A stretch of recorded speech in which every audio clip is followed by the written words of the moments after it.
Jay here. Our producer Steve is on vacation right now, so I'm taking an episode from my Patreon feed and putting it on the main one. Also, I'm going to be editing the next one, so if it's not very good, that's not on him. Also, if we miss a week, that's probably why, because editing podcasts is very hard and time-consuming. So thank you, Steve, for everything that you do. Sincerely, we'd probably still be putting out like on Sega Killer right now if he wasn't editing these. Also, we don't do our plugs at the end because it's a Patreon episode, so you know the usual. Winslow's working on his card game. Pre-order that. He has his cards and his stickers you can buy. I'm working on my usual stuff, and Steve put out some music. One of his tracks is going to be at DEF CON this year, and he just put out an album on his SoundCloud. So check those out. I had fun with it. It has a really cool album art from. He went to some like abandoned theme park in Ukraine, I think, and had a really cool abandoned robot there. Anyways, enjoy.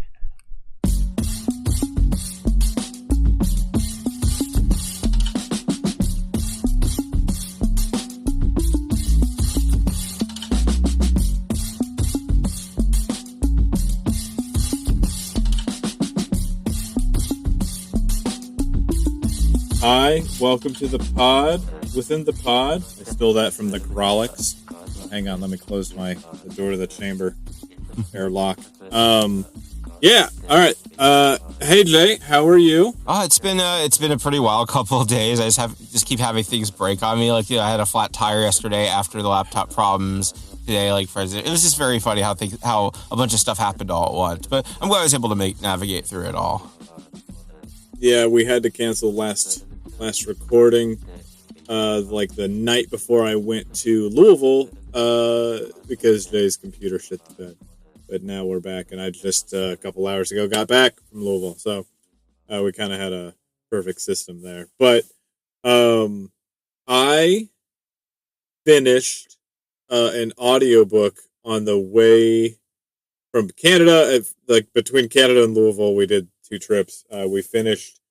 Have you ever heard of Project Hail Mary? No, tell me about it. So it's Anthony Weir, and look, it was good. I actually really liked it. We finished it. We got all the way through. The audiobook kind of crapped out at chapter 21, and we were both. I personally was very eager to get on board to like find a better download of it and to listen to it and all that.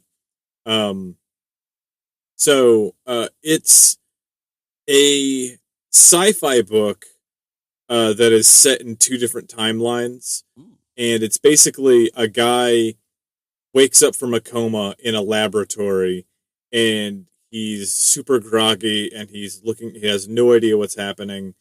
He has these like distant memories, but he doesn't even know his own name, and he's piecing together what his life is, and yet there's nobody else in this laboratory. And he eventually he climbs up this ladder, and it takes a lot of effort, and he opens the hatch at the top, and inside is a control station for the laboratory, and he turns it on, and he can see out the windows. He can see the sun. And he's like, I'm in fucking space? What happened? I don't even know my fucking name. How did I end up out here? Ooh. And I don't know if you heard that explosion. Somebody just blew something up in the neighborhood. Oh, thankfully nothing. And he's watching one of the sunspots move around on the surface of the sun. And he times it as it moves, and then he looks away and he does some other stuff in the space station to figure out where he is. And he looks back, the sunspots are in the wrong place. And that's when he goes, "I'm not in our solar system. I'm in Tau Ceti. I'm 8 light years away. What the fuck happened?" And it's his whole story of like figuring out why he's 8 light years away from home. And he's like, dude, the last thing I remember, I was a school teacher. And it's amazing that, like, I don't know, it's the arc of like all of this science-y, like really hard sci-fi writing, because it's about using science to understand where you are and how to communicate and all of it. And it's like a good chunk of the book is like the math and science of how he navigates this really extraordinarily complicated problem. The only problem I have with it is that the dialogue is a little too like 2012 Reddit. Oh boy. It's like Real Martian core. I think that I never saw that one, but I imagine it's kind of in the same vein. It was before so that just happened became a punchline. Like you know the whiteboard from Workaholics. We talked about that. I in love the that past. board so much. Before all of that was like, I mean, people hated it, but it was before it hit like a critical mass of like, this really fucking sucks, and like, you know, the Joss Whedonification and like the Marvelization of a lot of the. There's so many explosions happening. I heard that one. And yeah, I'm in the podcasting chamber, which I look up and it's just concrete above me, and like dirt and mold and shit. So I'm just hoping that one of those slabs doesn't just. If you just hear gurgling, you'll know that I'm dead. Yeah, and you have to finish the card game. Yeah, this turns into a true crime podcast unexpectedly. Yeah. only murders in the chamber. But yeah, the dialogue is like a little bit too twee, and that's my only issue with it. But like, I like the science of it, and I you know, I also like a police procedural, and yeah, it also, you know, I like just technical stuff, right? But it also has a lot of the same feeling of like The Arrival, which I don't know if you've seen. If you haven't, it's movie, great. Yeah. It's really because it's a lot about like communication and dialogue and understanding who we are in the galaxy and stuff like that. So if you're listening and you haven't read it, I say please go and give it a shot, because I really enjoyed it. And I enjoyed it enough to get through really annoying dialogue at the start, and I think it's great. I was very excited to listen through. So yeah, that's my plug. I empathize with that so much. But I would rather have boring dialogue than dialogue that is like trying to be entertaining and it's just kind of mid. Like, yeah, just give it to me straight. It's fine. I'm here for the sci-fi. Yeah, one other thing I want to plug. I should plug it more on the main feed. I feel bad plugging it here, but go to Steam and play Flathead. It's made by my buddy Tim Oxton. He's making a game called the Silk Bulb Test. Ooh. And the Silk Bulb Test, it looks fucking terrifying. Like, it looks really cool. And we've talked a lot, me and him, about like his inspirations for things, and they're really interesting. And I haven't seen a computer game or a PC game that looks as unnerving as this in like a long time. And Flathead is like kind of a prequel-ish thing to it that lays out some of the groundwork, and it's really interesting. And it's fascinating talking to Tim, the guy that made both of those, right? Because he is tapping into a lot of really interesting common types of like horror that he's never heard about. Because I was like, oh, this is so cool. You made like an analog horror kind of VHS style, you know, in the tune of the Wyoming incident and a bunch of other things that I make reference to. And he's like, yeah, I don't know what analog horror is. Never heard the term. I'm like, what? He's like, yeah, never heard of Wyoming incident. Really? Oh, that's so good. You just like figured it out, like independent of a lot of other things. And so it's like, it's reminiscent of a lot of pieces of horror that I really, really enjoy. And it's also kind of shines a spotlight on, you know, it's his own variation of things that he didn't even realize he was tapping into. You know? So, yeah. Give it a play. Flathead and the Silk Bulb test. Oh, sounds maybe I'll break my new laptop in with those. That's a heck of a pitch. Yeah, no, they're fun. Give it a try. Oh, yeah, it's true. I guess speaking of horror, we got we're talking about Dave Barry on today's episode, so that's going to be interesting. I'm curious before we get into this too much, Fire, I think, like, Wenzel, what was your experience with Dave Barry, like, growing up and also as a comedian, if you have any? I don't know anything about Dave Barry. Oh, I know yeah. Todd Barry. Oh. I know berries. Well, I know it. Yeah, I don't know anything about Dave Barry. Oh, great. Well, I'm going to kind of teach you everything you need to know about him in this episode, because he was kind of a big part growing up for me, as we'll kind of see. But I titled this one Dave Barry 90s Influencer, because one of his things that he was a very early writer about the internet, and we're going to kind of explore that and sort of the impact that it had. So I'm just gonna read his Wikipedia summary because they said it best, honestly.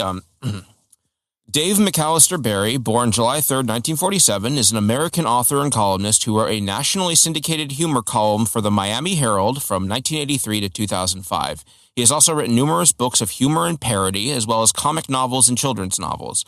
Barry's honors include the Pulitzer Prize for Commentary, 1988, the year I was born, and the Walter Cronkite Award for Excellence in Journalism, 2005. Barry has defined a sense of humor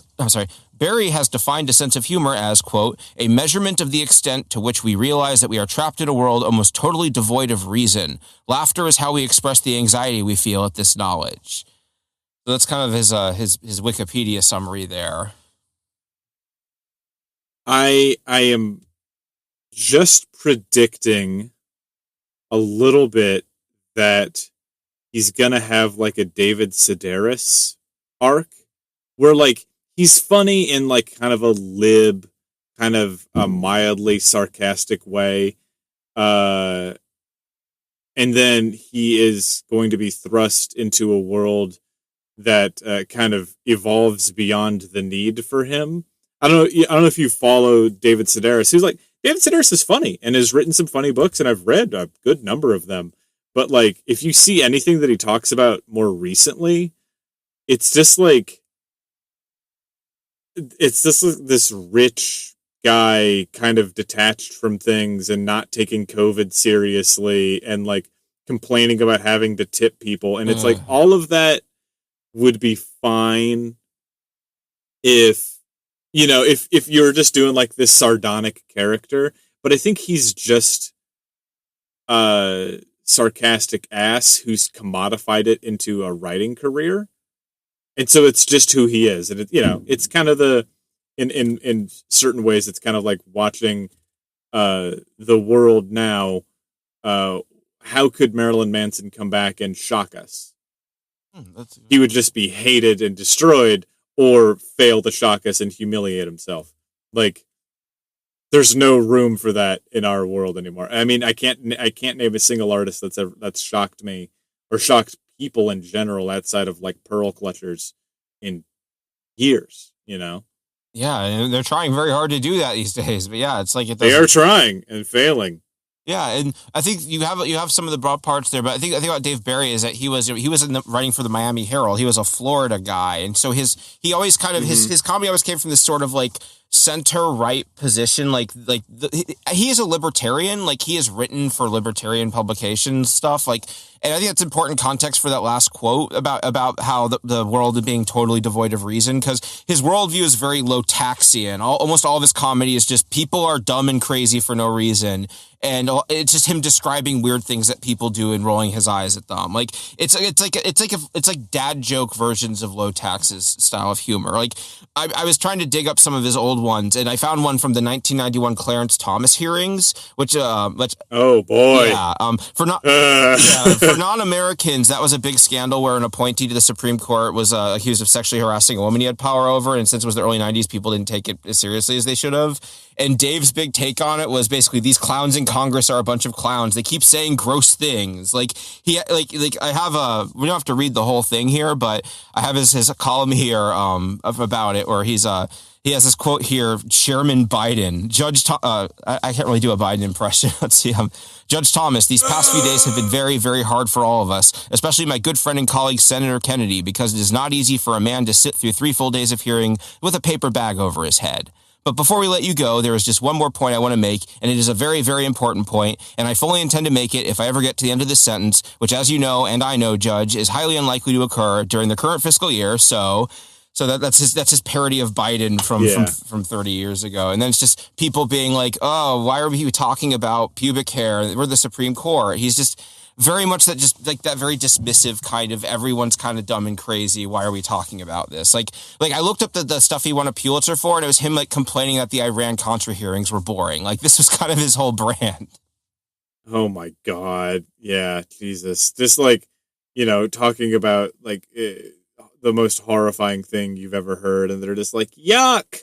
Like, oh my God, grow the fuck up, dude. You might have to talk about sexual predators in the White House, you're not prepared for it otherwise. Or like one of his Pulitzer ones that were listed was like New York, like the New York Times wrote an article, can Miami be saved? So he wrote an article, can New York be saved? Just him like writing about how like, New York is loud and it's full of like the taxi drivers don't speak English, like that level of observational humor about like, like he was very successful at the time. Like his column was like in like 500 newspapers, I think. For a humor columnist, that's pretty good. And his books were bestsellers. Like he was someone who was pretty successful. And his career kind of peaked in the 80s, and we're going to kind of cover that more. But But he was a newspaper columnist, and that was one of the things about him that was interesting, was since he was a humor columnist, people would just send him weird shit, and then he would talk about it in his column. Like, I think like a current day example comparison I could think of would be Red Letter Media on YouTube, where it's just like, if you find a bad, weird old movie or whatever, they're the people you send it to. Like, if people found something funny or weird, they would send it to him, then he'd write about it in his column, and through that, it was kind of like, that, like before the internet, that was the way that stuff would go viral. As columnists like this would write about it, and then a bunch of people would know about it. So I did. Okay, I know that Red Letter does that, but I also know that Red Letter hate their fans. Oh yeah, I wasn't implying that they were like lazy or anything. It's just, that a lot of stuff. It's just no. I just mean like I just spent the weekend buying crazy ass like VHS tapes from like half a dozen different stores, and I found some really weird shit, and I wanted to send it to them, but I have no idea if they would even like get lost, kid. You know what I mean? Like, because I know that they've probably fucking seen it. I don't know, but I like them and I want to send them fun stuff, but I also like, they don't know me, and they seem like I like Red Letter Media, don't get me wrong, but they do seem like very, very hostile to their fans, which is very difficult. Because I would love to send them some stuff, but I feel like they hate everyone. So, yeah, well, maybe they have a PO box or something. I feel like we could check into that, but yeah, I'll try to find something. Yeah. And I guess sort of an example of that sort of pre-internet virality was in 1993, a reader wrote to him about how if you hold the lever down on a toaster while a Pop-Tart is in it, then it will shoot out jets of flame as it burns. So he recreated that and printed instructions on how to do it in his nationally syndicated humor column. That rocks, dude. Yeah, I've got the little thing of it here. I can read. Using an extension cord, we set the toaster up a safe distance away from the house. I then inserted 2 Kellogg's strawberry Pop-Tarts, quote, with Smucker's real fruit, and Steele, wearing thick gloves, held the toaster level down so it wouldn't pop up. After 2 minutes, the toaster started to make a desperate rattling sound, which is how toasters in the wild signal to the rest of the herd that they are in distress. A minute later, the Pop-Tart started smoking, and at 5 minutes and 50 seconds, scary flames began shooting up 20 to 30 inches out of both toaster slots. It was a dramatic moment, very similar to the one that occurred in the New Mexico desert nearly 50 years ago, when the awestruck atomic scientists of the Manhattan Project witnessed the massive blast that erupted from their first crude experimental snack pastry. Like, that was kind of when he was at his best, I feel, was when he was just like doing something wacky and doing it. Because it's like, okay, it's just, yeah, that's funny. It's cool. Like the idea of like jets of flame shooting out from the Pop-Tarts, and that sort of like, he would like always throw a joke, like a dad joke in every other sentence or something. It's very like, it flows.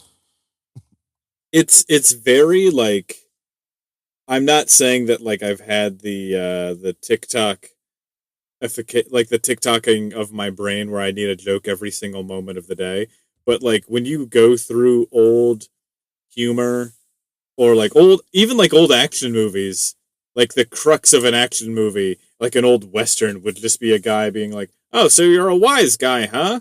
And like that's the amount of action that you get in the movie is a guy being like, and then like maybe a guy like 50 feet away will get shot and go, "Ah," and like that's how he dies. And like the humor in so many old things are just like, oh man. I think that the audience was just laughing because it was so crazy that they survived the war. You know what I mean? Like it's just there's no jokes in it. It's very like, oh how droll! You've made a toaster shoot flames. I watched a man cut his penis off with a piano wire. You're gonna have to work to surprise me, okay? You know, like. That's why I like Joe Pera, because he actually surprises me because everyone else is screaming, including me, and he's not. That's surprising. Exactly. Yeah. Yeah. Very good. Yeah. And he was an early adopter of the internet because he was a Usenet poster. And part of that of him being an early adopter is that he was an early case of a famous person embarrassing themselves online. He was lurking. Love to hear he it. was lurking alt.fan.Dave Barry, and a journalist who was going to interview him was asking people to submit questions to ask. And Dave Barry replied to him. I'm going to read this here. And there's a lot of all caps in here. I got your fucking post on the internet with my computer, which is not like yours at all. Mine is Jewish. And if that bothers you, Mr. Chuckle Trousers, then you will just have to accept that this is the new fucking world order in which we live in. I really like the Bargewater book. So. Okay. Chuckle Trousers is giving, like, what was it, like the crunch-tastic chuckle fuck of a day Yeah. between Bernie, my tenant from hell, and my ex-wife. Crunch fuckable or Fuck whatever crustable. the fuck word. Fuck crustable. Yeah, if you're listening and I sound like I'm having a stroke, just Google between Bernie, my ex-wife, and my tenant from hell, and you'll see an extraordinarily cringe fucking post. Like the guy who started the current legal battle against the Internet Archive that is like currently scrubbing hundreds of thousands of books from the internet. If you look at his writing, it's the exact kind of like, oh, what? Hold on. If you're, let me look this up because it's terrible enough. Firmware update called coffee. You mean Chuck Wendig? Chuck fucking Wendig, who like found out that you could find his books on Internet Archive, and so he started like the okay, I shouldn't say that word. He started the campaign against the Internet Archive because his work is so splendid and must be saved. Let me read to you a tweet from Chuck Wendig. Wednesday, the day you flumpty-foo, and you think boop-de-bop and zippity-zoom, and the truth is razza-frazza, wuzza-wooza. What I'm trying to say is, maybe your brain isn't working either, but that's okay, because you're great. P.S. You need a firmware update in the form of, quote, coffee. Jeez. Oh, God. Ugh. It sucks so much, dude. Oh God, I got compression artifacts in real life listening to that. That hurts me. Ugh. Yeah, it's like, oh my God, it's there's so much that I hate about it, but it's like it's even dumber and less provocative than like wine mom jokes. You know what I mean? Yeah, that's like, sober wine mom humor. Wake me up don't talk to me until I've had my wine, you know. It's 5:00 somewhere. Like you see it on like a tea towel or something. Coffee humor.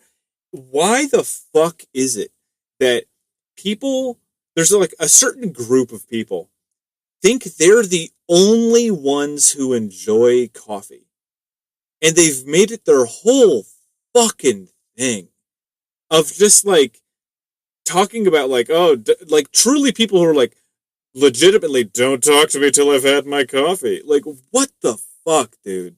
And he's just embodied this shit so much, and it led to the burning of 500,000 books because this guy's writing is so important. And yes, he's come out and said, like, I don't support the campaign against, or the legal battle against the Internet Archive. And it's just like, okay, cool. I get that you regret lighting the match and intentionally starting the fire, but now you've started it. It's your fault. I don't care if you're sorry. You know what I mean? Yeah, like the most sympathetic reading you could have is that he was a useful idiot for the companies wanting to take away library rights. And even then, it's like, yeah, you still fucking did it, dude. Like, you know, it was, yeah. And like, yeah, it's like the solution now you're the face of this. Now you're banish. you're the person that everyone's going to remember this for now because you started this. Like, this is your legacy. Yeah, that's it. That's it. You know, like if I'm the guy who like what if I'm the guy who's like, as a joke, I tried to like, you remember Grumpy Cat? Oh yes, I remember Grumpy. And I tried to like pose with Grumpy Cat, and I accidentally crush him, and also like burn down half of Nebraska. I never get to do comedy again. The story is over. There's no turning back from that. I burned down half of a state, and I killed Grumpy Cat. You know, like, that's it. It's funny that, like, we talk about children not having a concept of, like, time and punishments. You know what I mean? And so you have to kind of, like, you know, because for a 5-year-old, taking away his toys for a week, that's an enormous amount of time. Take away my toys for a week now, and I'm like, I don't even fucking think about that, right? Toys. and we just, like, I don't know. We need to have a new... I just think that people don't understand that their story can be over. And they can still be alive for a long time. And that's it. Yeah. Fuck this guy. Exactly, Anyways, yeah. Dave Barry. No, that's very good. Before we move on, I will say Chuckle Trousers. A funny thing was I was looking this up on the Dave Barry, alt.Dave Barry, their thing. One of the number one rule in the FAQ is basically apparently Chuckle Trousers became something of a meme on here to the point where like they had to make a rule to tell people not to because it was making Dave Barry mad. It was kind of like Low Tax with Mangosteen, where it was just like when people would just post about Chuckle Trousers and he would get mad at it. So... But his explanation for that post is that he didn't realize that everybody else could see it. He thought he was DMing the journalist directly and they were friends and it was all in-jokes. Like that was his sort of... So even though, like, I guess that, even if there's the idea of like someone who is like a professional writer not understanding how the internet works and embarrassing themselves like that is very funny and kind of tone setting for the internet and how famous people interact with it. Oh, man. Just, yeah. Well, we're talking right now... I don't know where you fall on this. I imagine you and I are pretty similar on this issue. Of the internet cartoonist House of Decline, who is a trans woman who makes pretty good comics, and I have nothing against her in any capacity. The only thing I don't like about House of Decline is that she made a comic that was like depressing, and a shitload of Redditors got like unbelievably mad at her about it, of like, how dare you tell children that they're not special perfect snowflakes. Like, legit, I'm quoting them. And like House of Decline apologized for it. I'm like, don't give these fucking losers any land. But House of Decline put out a comic, and some dipshits on the internet were like, you use too much text. You should be more like confirmed Nazi stone toss and use limited amounts of text. It would be better if your comics were more like confirmed Nazi stone toss and Hans Christian Grabner. And House of Decline was like, fuck you. You're an idiot. Don't talk to me. And a bunch of other Twitter users are like, oh, how dare you? Why didn't you thank me for taking your artwork and crossing out the text and telling you how to do your job? Why didn't you thank me for telling you that you should be behaving more like a Nazi. I'm the good guy. And it's been the only thing that Twitter's been talking about for like a good day now. Yeah, I saw oblique references to that, and I was like, yeah, I'm not going to get involved with this. House of Deline's cool. If something bad happened, I'll find out about it eventually. So yeah, I'm glad to find out. It's just basically, like people are just mad at them because they're trans now. They're trans and they want to. Yeah, no, House of Deline seems cool to me, and like I guess like, one second, let me get a drink here. Like I guess I just like to think that you have a big old like tureen of gravy that you've been drinking this whole time. As I can't see you drinking your antifreeze, so I don't know what the fuck you have all over there. Yeah. No, it's just water. But no, I was thinking, like I said, I remember my bad webcomic days. That was a really common thing that people would do is they would take webcomics and they would try and remove as many panels as they could while keeping the joke intact. And that was like supposed to be some sort of like flaw or mark against the comic. Like, oh, you could have told this joke in 2 panels instead of 4. It's like comic timing is a thing, my dude. Like even if like you could condense the panel down to 2 panels, like that's part of the rhythm of it. And also it's like, also, eventually you kind of realize it's like, these people never make any comics of their own. They just cut out chunks of other people's comics. Like, I don't know, man. Like, Buckley boxes were funny for a bit, but eventually it's just like, I'm the same way. It's just like, it's exhausting after a while. Yeah, as a comedian, let me tell you, there technically is a way to just like mill out all of the heart and soul of a piece and just have set up punchline all the way through. And like, imagine taking the funniest movie you've ever seen and just having the jokes that can survive without context. Like take all of Hot Fuzz and you remove all of the wordplay jokes because those are too slow and they require too much thinking. And just have, like, silly visual gags over and over again. That's just, like, a Vine compilation. Yeah. You know what I mean? GIF keyboardification. Like, sometimes you need timing. So, yeah. Let your comics breathe, people. Yeah, exactly. That's what the personality is. Yeah. And I guess, we have the FAQ from there. Like, number 8 on their FAQ from there is very funny. Why did Dave leave us? Just by itself. Does Dave leave this group? Why did Dave leave us? Because the reason why he left was because we're going to talk about his divorce later. And when he went through his divorce, a lot of people gave him flack for it for reasons we'll talk about. So he left his fan group. But, yeah. Awesome. Yeah, but because he was an early adopter, he was writing about the internet in the mid-90s when the personal computer boom happened. In the days before social, like I mentioned earlier, that him talking about a website on his column was a big deal. This was like before search engines were good. There wasn't social media. Communities had barely just started getting established. Like in 1996, he put out a book called Dave Barry in Cyberspace, and it's a big part of why Mr. T ate my balls blew up as an early internet meme and inspired so many imitators. Is because he wrote, like in his book, he just included a link to the website and a little description about Mr. T ate my balls here. There are some things in life that it is better to just not even think about. And one of those things is the question of what exactly led to the creation of these pages. In summary, these pages present pictures of Mr. T and Chewbacca expressing, by means of comic book style speech and thought balloons, the dramatic theme that they would like to eat your testicles. For example, in the opening scene of the Chewbacca ate my balls page, Chewbacca is thinking, I wish I had some balls to munch on. In the next scene, he's thinking, your balls are mine. And then in a dramatic plot development reminiscent of the works of playwright Arthur Miller, Chewbacca thinks, what, Mr. T already got yours? So, like, yeah, this is a part of why Mr. T ate my balls blew up and there are so many imitators is because, like, a best-selling author wrote a book with a link to it, and then a bunch of people who were just learning about the internet went there, and because that was a thing, people just buy books that were lists of websites. Like Duke Nukem made a book that was him telling you about the internet. Like it was a whole cottage industry for a while.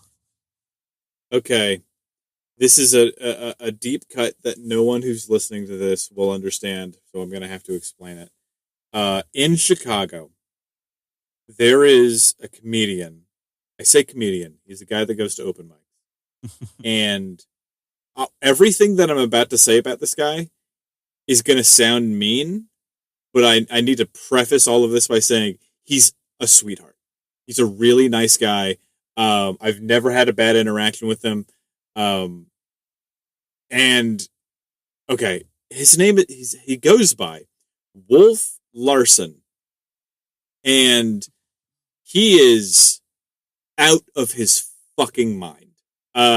He has written multiple books. If you're listening to this and you'd like to read any of Wolf Larson's books, I can tell you at least one of them is called The Genital Herpes National Anthem, and he's written a bunch of other stuff. It's like, if you can imagine like a psychedelic, it's like Howl, but like filthy and insane, and it's just like stream of consciousness, hypersexual, bizarre, gross out, not jokes, just like an experience. So Wolf Larson will go on stage. He did this at the Gallery Cabaret in Chicago, and he would go on stage, and he would start his set. One, he doesn't hold the mic up to his mouth. He doesn't need to, because he's yelling the whole time. His mic is clearly far away. He's like he's holding it in name only, so to speak. And everybody that's ever seen Wolf Larson can do a Wolf Larson impression. And what's amazing, to the point where like I had to explain Wolf Larson to somebody at a party, and my buddy Derek was there, the guy who did the joke about the gossipy ghost. And and you'll need to listen to the other episode to get that one. And we mentioned Wolf Larson, and Derek just kind of like looks away. And Derek's a very quiet, kind of meek kind of guy, especially at a party. And he looks away, and he just looks back up at me, and just like conjuring the spirit of Wolf Larson, because he just goes, "So there I was. I'm in the whale that ate Jonah, and I'm standing there with Michelle Obama, and she is shoulder deep in the corpse of Rush Limbaugh, and she's thrusting into him, and Rush Limbaugh has been brought back to life by Cleopatra, and they're both jacking each other off, and Michelle Obama is thrusting deeper and deeper into Rush Limbaugh, and he's saying, 'Thank you, Michelle. I'm so sorry of what I said.' And he goes for 4 minutes, Wow. and it's like, when he gets the light, when you get the light as a comedian, that means you have 60 seconds to wrap up your set. And he just goes, and he goes, like, right up to 55 seconds, he goes, and they come, and everybody is just united in the white, perfect light, and they're all still inside Jonah the whale, with all the cum, and Michelle Obama. And thank you, that's awesome. Thank you. And then he just walks off stage. I've seen him do variations of that dozens of times. Wow. And it's different every time. It's just a description of a trans-dimensional violent orgy of like unimaginable proportions, of like the entire New York Yankees, every member living and dead, are all taking turns fucking Margaret Thatcher in the mouth. And it's like just insane shit. And then he'll just go, "That's all, thank you." And then walks off stage, and then you'll be like, "Hey, Wolf, what's that?" He's like, "Oh, I'm just trying some new stuff." And then he'll be like, "Hey, I really liked what you did up there. That was really nice." He's like the nicest guy. And so everywhere in Chicago, I'll see stickers on light poles that just say, "Wolf Larson's balls for president." And so this is the exact, all of that to say, I'm familiar with this kind of humor. That is so good. It's like a magical realism version of The Aristocrats. Like, just yeah, it's really intense. Thank you. Yeah. Wow, that's we should put this episode in the main feed on a free day. hell yeah. Because I think that everybody needs to know about this. Yeah, that is a fantastic story. I gotta look this guy up. I love that. Yeah, he's a treat. Yeah, and I guess from his book, before we move on, I looked up a list of the websites he listed. It's like if there was a front page of Reddit in 1995. It's just like Exploding Whale, Musical Sand, The Spam Can, Guide to Crackers, Giant Collection of Viola Jokes. Like, this guy was just kind of sampling like whatever was like weird on the internet and blowing it up for people. And it wasn't on this list. It was later. I remember like the Peeps experiment. That was another one that he helped blow up. Did you ever read the Peeps experiment back in the day? That sounds familiar. It was like a website where these college students were documenting doing experiments on Peeps, like microwaving them, setting them on fire and stuff. And it just kind of blew up and became a whole meme. Like I remember like in middle school finding out about it. Like it was something like newspapers talked about. Wait, dude, do you remember Eric Conveys an Emotion? I fucking loved Emotion Eric so much, man. Like I checked his website in school like every day to see if there was new stuff for a while. That guy was so funny, and he's like, oh yeah, I got a job at Yahoo now. It's just like, oh wow, this guy is actually like a rich tech guy. It was good for him. Yeah, that's why one of the reasons he stopped update was because he got a job at Yahoo. There's like a very cute picture of him and his coworkers all holding up the Halloween mask of his face that he made once at their Halloween party. Like. That's great. Yeah, for people who never were there, it was, to give you an idea of what content was like in the early 2000s, it was literally just a website where a guy would just take pictures of himself conveying emotions. And it starts out like simple stuff like happy, sad, and then there's stuff like looking at your hands after you just killed someone in a movie. Or there's like Hulk smash, it's him wearing Hulk hands, and they like photoshopped it so the car he's punching has cracks. And like the people who run Homestar Runners did little cameo bits with them. He did crossovers like other internet people. Is a very cute and charming example of how like a very like silly idea like that can kind of become its own thing. Okay, what if you're really young listening to this, what you need to understand is that at the early days of the internet, all that it took for you to be huge is to just like do something kind of weird consistently. Like anybody who has like a consistent character that they do on TikTok, even if you don't have any fucking followers, you could be a god of the internet back in the day. Eric Conveys an Emotion was just pictures taken with a digital camera of Eric making a little face. And it's like, this is me when I expect to go number 2, but I go number 1 instead. And it's like, that's it. And everybody knew about this website. It took nothing. Like Angry Video Game Nerd. Can you imagine like having like being one of the biggest YouTubers in YouTube history at the time, and all you're doing is just like doing the Yahtzee thing where you're playing video games and calling them like a flaming poop on a fart, and like just being a really annoying character. And like he's got a book, you know, like he's for many people a household name.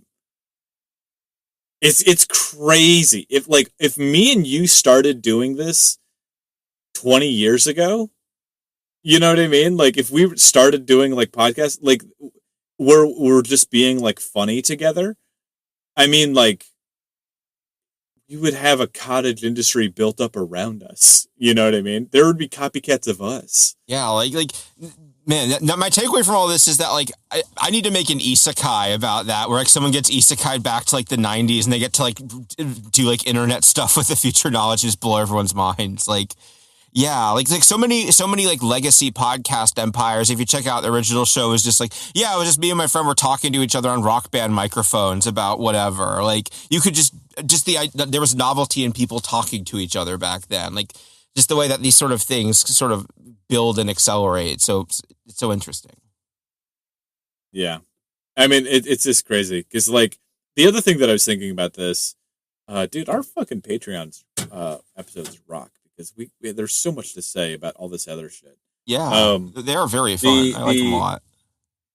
The thing that I keep thinking about is, like, if you listen to more than one true crime podcast that is about murder, which I don't. I was into that briefly, but now it's just kind of like, oh yeah, he did terrible things. Cool, who cares?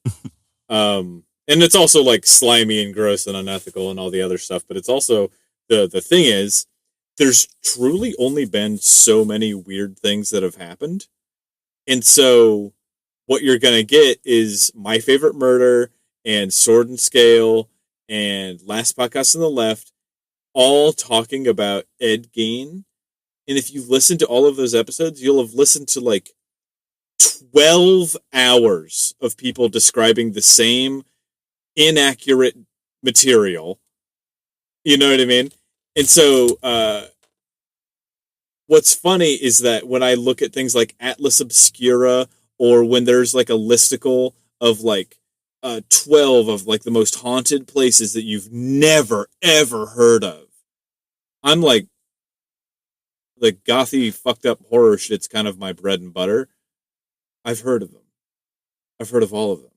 And so when I'm looking at this list of things, it's just like, oh yeah, I remember reading books of like crazy true stories. And I just look at it all and I'm like, oh yeah, I've heard about every single one of these. I just know everything now. You can't really surprise me. You know that the lead singer of Sha Na Na ended up being a forensic linguist and like helped catch murderers because they also did like work as a forensic linguist when not doing the lyrics for Sha Na Na. So like, it's true. It's like when they get arrested, he's like, go to jail. Like, yeah, you know, it's just like I've known all these things. So I'm like, yeah, man. Tell me more about spam. Yeah, that was what that's why it was so funny when people are like, why it was like that's why I'm sorry, I lost my train of thought there. I'll edit that out. But yeah, I guess the can of spam. I don't remember that one. I think it was just like I remember spam being really big on the '90s internet. It was just like one of those funny things you could mention. Like one of Dave Barry's things was that he's really into the Oscar Mayer Wienermobile. Like that he's kind of one of the people who's responsible for making that a punchline. Just like the Oscar Mayer Wienermobile is very funny, but like. That was just like one of his things that he would do is find weird pop culture stuff like that and latch onto it. Yeah. Yeah. Yeah. And now it's every single brand on earth. Exactly. Be like that. Exactly. Yeah. And I got a little personal bit here, but I mentioned, I grew up in Florida in the 90s and 2000s, and my parents are both Catholic Republicans. So when I got into comedy at a young age, I wound up reading a lot of Dave Barry. And also because I lived in Florida and he wrote a lot about current events in Florida when Elian Gonzalez or the Palm Beach County butterfly ballots were going down, my social studies teachers would read his columns to the class because it was like a lighter and more fun take on the current events than most coverage of it. And like he had an essay on grammar called Ask Mr. Language Person that popped up in my English classes a bunch. When I was in 8th grade, I cited Dave Barry Does Japan in my 8th grade history fair project on Nintendo because there was no books about Nintendo at the time. So I got to cite this in my history class. It's very funny. I got the cover there, him dressed as a geisha. It was pretty funny. I'm never going to revisit that book because I have fond memories of it and I don't want them to be ruined. Right. I get it. Yeah.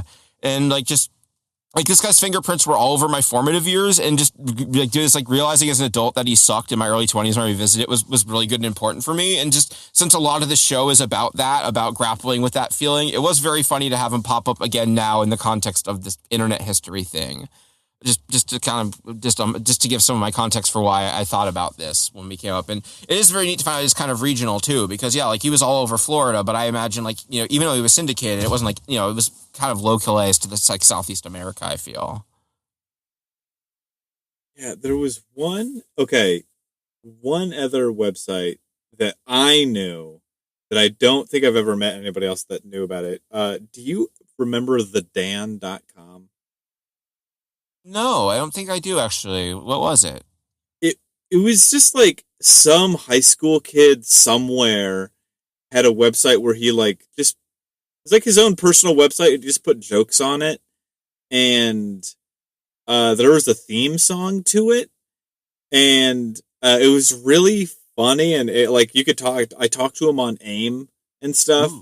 Yeah, and it was funny. And I remember the theme song because it's welcome to the dan.com. Welcome to the dan.com. It's like something, and it's like, because it's like the mafia. Once you're in, you can never leave. It was a really funny little joke that I was like, you did all of this for this silly little website. It's been stuck in my head for, over 15 years. I wish I'd seen it back in the Maybe day. I would have loved that. Yeah. It's beautiful. Yeah. Here, yeah, and I guess for David, his whole kind of brand was that he was he was like a conservative dad and he was talking about stuff. So his downfall kind of happened because he got a divorce in 1993. It was his second divorce, but his first one was before he became a writer, so it didn't really matter. But But, like I said, his whole brand was being a wacky conservative dad. So leaving your wife and kids for a sports writer almost 20 years your junior that you met on the internet kind of clashes with that. That was why he left his own fan group, because people just kept making fun of him about like leaving his wife and kid for like this younger woman after being like the conservative moralizer guy for so long. So that's one of the reasons why he pivoted to weird internet stuff, was because like once he kind of lost that, he was like, well, I need to find a new angle. And then he just became like, look at this weird thing I found. That was kind of the thing he would talk about as well, in addition to like just talk about the news or whatever. Yeah, that tracks. Yeah, and the really weird element of that is that in the last part of Dave Barry in cyberspace is a fictionalized telling of his courtship of that woman. And in the book, his handle is... and he says it's fictional, but in the book, it's his name that he uses is Ray Adverb, and that's the name he uses on Twitter right now. It's an anagram of Dave Barry. So he basically like... That's great. Yeah, that's psychopathic. Just being like, yeah, I'm going to write in this version of me leaving my wife for this person on the internet where it's like positive, and I'm going to say it's not me. Just like, yeah, I can see why that kind of turned off a lot of his fans. And, like I mentioned... Okay, I do just think that Ray Adverb being an anagram for Dave Barry is pretty fun, because I think about like Buckethead has a side project called Death Cube K, which is a rearrangement of Buckethead. And he did a bunch of Aphex Twin had some stuff where he sort of rearranged the letters in his name. Marilyn Manson Mechanical Animals is rearranged to spell out Marilyn Manson is an alchemical man. Huh. I don't know. I've always loved that stuff. Oh, yeah. I'm a big, heady bullshit with, rearranging things and hiding numbers and ciphers and stuff. Oh, yeah. No, that stuff's very fun. Does your name have any fun anagrams? No, because it's too much going on with all the W's. That makes sense. It'd probably be pretty tricky. Yeah. All right, cool. Anyways, so I just to sort of wrap up on, I guess, Dave Barry is still around. He left his weekly column at the Miami Herald in 2005 after an unsuccessful attempt at becoming a novelist. And now he has a blog where he still posts about the internet. And I found this in one of his posts recently from July 27th of 2023. He made a post that was simply, why we need the internet, this, and the link leads to rotatingsandwiches.com. So, okay, so he's cool. still kind of doing that. He's still just finding weird internet stuff that people send him. And also he's in a band with Stephen King. That's a thing I always forget when I think about that. That's fascinating. Yeah, it's called the Rock Bottom Remainders, and it's a super group of authors who play musicians. And Dave Barry is like the lead guitarist on it. Stephen King's bit is in it. Like, people kind of come in and out of it just over time, but they're still around. So actually, hold on, let me scroll up. I have a picture of them there. You can see there's Dave on the far right and there's Steve on the far left, and there's a bunch of other writers I don't recognize in between them. All guitarist situation. Stephen King is not evil. He's come out in support of trans people multiple times, but he still has criticized J.K. Rowling, but he still plugs J.K. Rowling's latest books. Yeah. And which is this kind of God damn it, dude. I leave your love of the written word at the fucking door. I mean, you're not gonna come out and be like, look, Matthew Wallace is that the guy, the Christian fascist guy? Matt Wallace? That sounds right, yeah.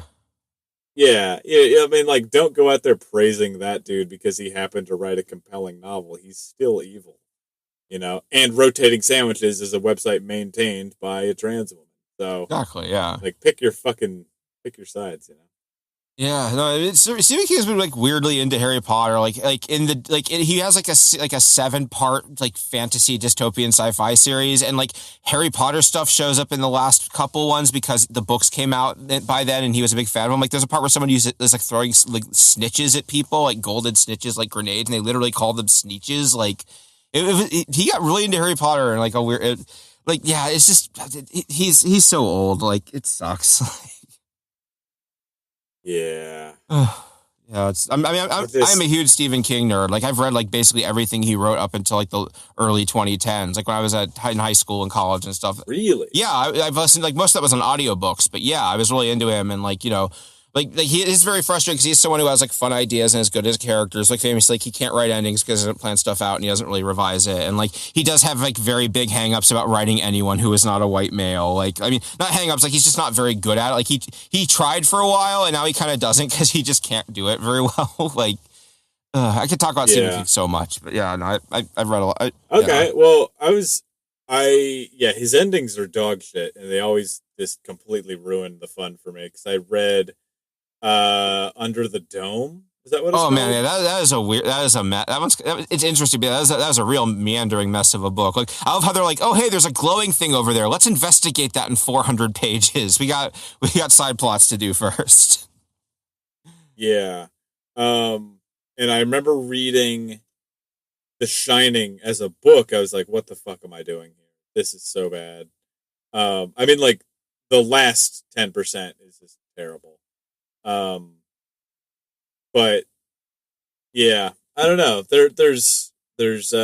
He genuinely writes characters that are like, oh, this is a real person. I feel like I'm talking to a guy. And his dialogue can be really good and a lot of that. So I would love to know what like your big, your top 3, like, no, this is actually really good Stephen King. Huh, okay. Well, I guess I'll try and pick, like, I guess, like, there's, like, the safe answers, where, like, I think It is kind of regarded as one of his more literary ones, because it's explicitly about, like, discovering that America is basically, like, built on bloodshed and horror, and how that continues into the modern day, except it's about, like, a Lovecraftian horror that landed here on the Earth, like, in an asteroid before the dinosaurs, and now is still around, but it shows up as a clown, because it's Lovecraftian, it's based on people and stuff. Right. Yeah. I think that's probably like a pretty safe one, I feel, for when people talk about that. I guess to give a very non-traditional one, like one that a lot of Stephen King fans don't like, but I think is interesting, is Rose Matter. It was in the 90s. He had this sort of like girl power series where he wrote, like, he listened to all the criticism about him writing mostly white male characters. So he wrote a bunch of like novels with women as main characters. And one of them was called Rose Matter. And it's about like a woman who's in like a domestic, she's a victim of domestic abuse. Her husband is a cop. And so she just takes the money out of the account and runs away one day. And it's about her like going to a women's shelter and kind of like finding herself. And she like eventually learns out that she's like good at doing audiobooks because she has really good breath control because from like, having to like, watch herself all the time. And it's like a really interesting story. And it's about like her evil cop husband trying to hunt her down and going to like the women's shelter. And his whole internal monologue is like all this horrible stuff about how they're all probably like lesbians and stuff. And it's really interesting and weird. And also, and the whole time there's like an evil painting in the background that stuff's happening too. Like, it is a very different Stephen King book. I think that's maybe one of the reasons why I like it. Maybe it's like one of those things where if you've read all of them, then the ones that are different stand out more. But it's interesting, I think. And it's different. Like, it's not what I'd think of as this. I guess, and the third one, I guess, for one that isn't Stephen King, is I'd say the Four Seasons collection. It's a collection of novellas, almost all of them. Oh, yeah. That's what Stand By Me, The Shawshank Redemption, not Apt People. Stand By Me, Shawshank Redemption, there's one other one I can't remember, and then The Breathing Method, which wasn't very good. But yeah, it was a collection of these 4 things, and it's not really horror stuff aside from the last one. It's mostly just about like people growing up and about sort of like him and there's like commentary like, Stand By Me is about how the 50s weren't idyllic; they were actually horrible. It's just people didn't talk about it, stuff like that. They aren't just like scary. And Stand By Me, for those of you who haven't read it, it's like about 4 boys walking along a train track to try and find a dead body of like a kid they used to know who got hit by a train, and people are looking for him. And it's just about them it's like about a end of childhood innocence type story. It's very, very interesting. I like it a lot.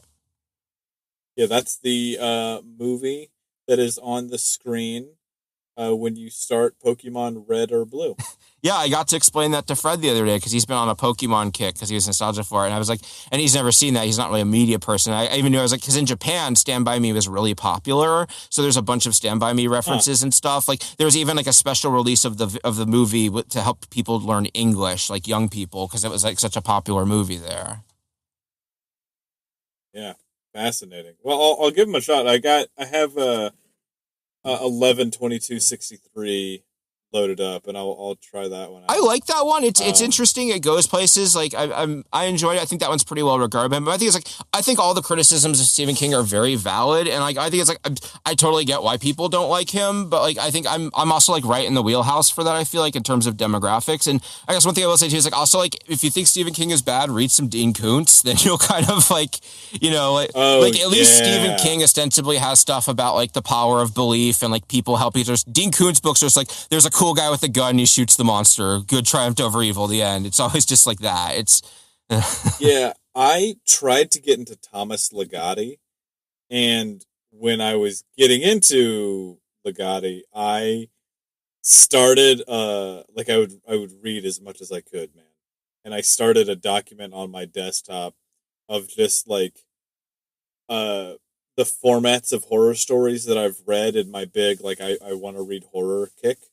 And it was just like one after another. It's just like part 1, there's a spooky guy I heard about.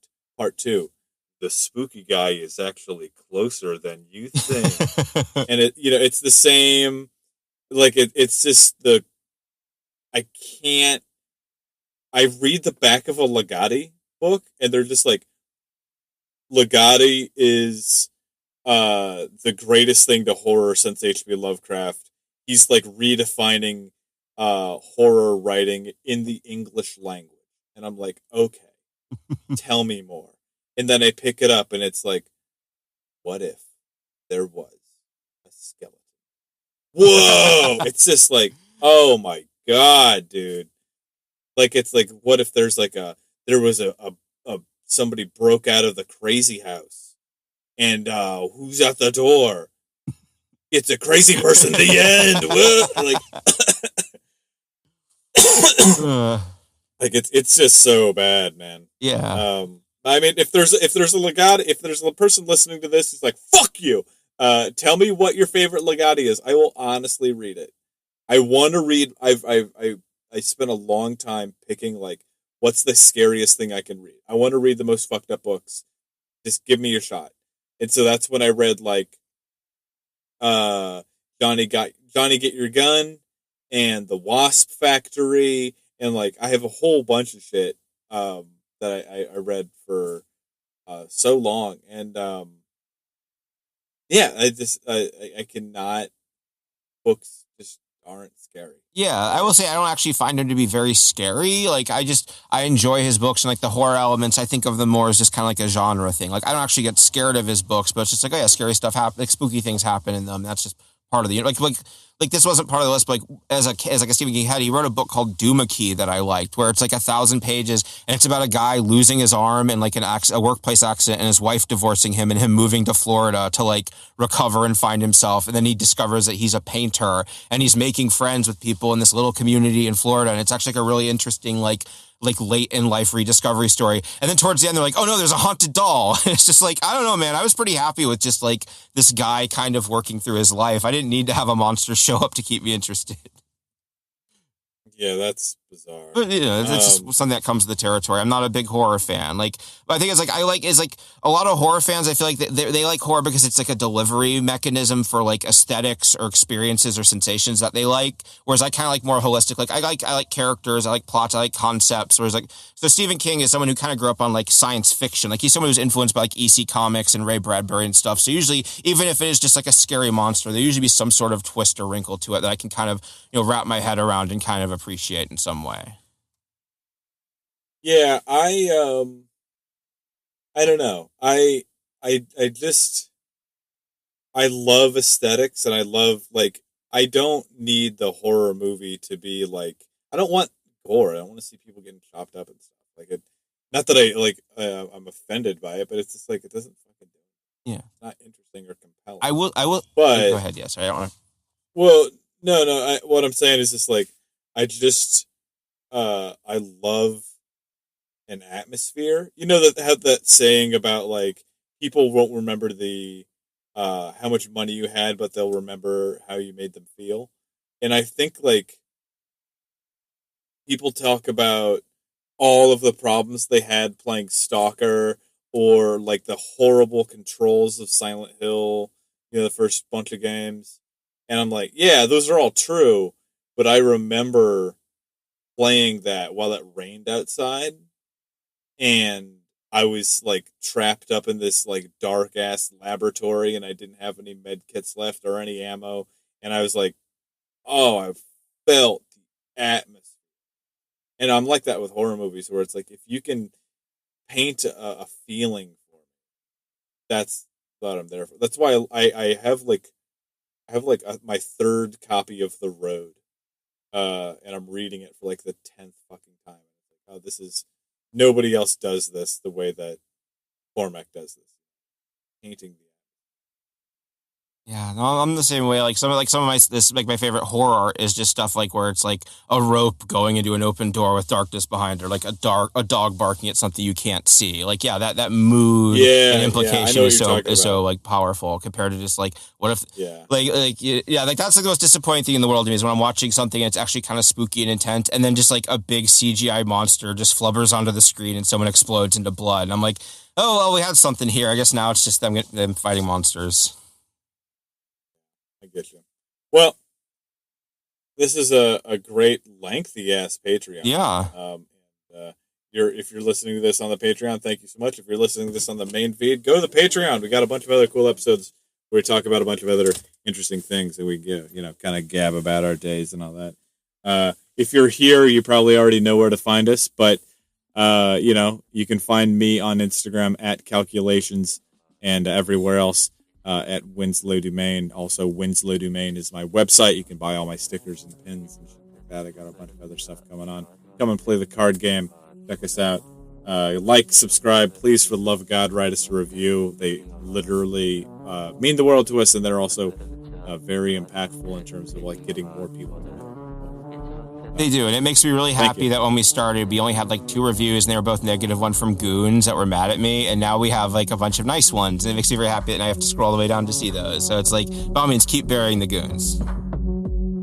Yeah, thank you so much, and we'll catch you next time. Okay? Yeah, see you around. Yeah, that was great.